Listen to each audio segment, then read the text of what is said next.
ఇవాళ ప్రతిపక్ష పార్టీగా ఒక పాత్ర పోషించాల్సిన పరిస్థితుల్లో మీరు రీజన్ ఏదైనా సరే డిఫరెంట్ రీజన్స్తో ఇవాళ మీరు వార్తలు నిలుస్తున్నారు. ఎప్పుడైనా ఒకసారి ఎన్నిక తిరిగి చూసుకుంటే మీకు ఏమైనా అనిపిస్తుందా? ఇది ఒక సెల్ఫీ కావాలని ఫోటో అడిగి తీరుగాని ఇలా ప్రతిదీ కూడా గమనిస్తే ప్రజల్లో మాకు పొలిటీషియన్స్ కి పర్సనల్ లైఫ్ ఉండకూడదా?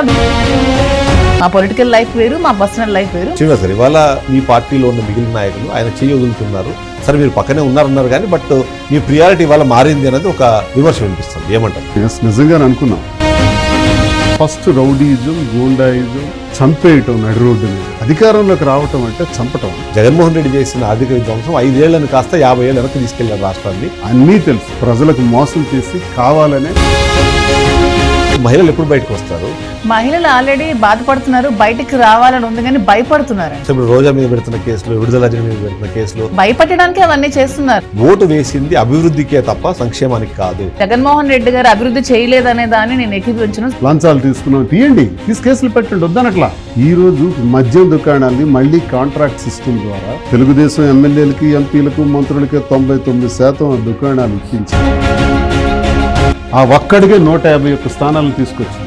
ఇంత ఘన చరిత్ర కలిగినటువంటి నాయకుడు పుట్టాడు సార్ భారతదేశంలో. తల్లిని చెల్లిని వాళ్ళ ఇబ్బంది పెడుతున్న వ్యక్తి మహిళలకు ఏమాత్రం న్యాయం చేస్తారన్న ఆలోచన విధానం ఏమన్నా ఎక్కడ కనిపిస్తుంది? నాకు తెలిసి తల్లిని చెల్లిని జగన్మోహన్ రెడ్డి గారు అయితే ఇబ్బంది పట్టట్లేదు. ఈ రోజు జగన్మోహన్ రెడ్డి కష్టాల్లో ఉన్నారని, ఓడిపోయారని ఎవడైతే పోతున్నాడో వర్షన్ వేరే రంగా వినిపిస్తున్నారు. వైఎస్ఆర్సీపీనే కాంగ్రెస్ పార్టీలో విలీనం కాబోతోంది. రేపొద్దున రెండు జాతీయ పార్టీలు రాష్ట్రంలో ఉంటాయి. ఒకటి బీజేపీ, అందులోకి టీడీపీ పార్టీ కాంగ్రెస్ పార్టీలోకి వైఎస్ఆర్సీపీ వెళ్తుంది. సో కాంగ్రెస్ వర్సెస్ బీజేపీ లాగా. చిరంజీవి గారి గురించి నేనేమి హీఈస్ వెరీ నైస్.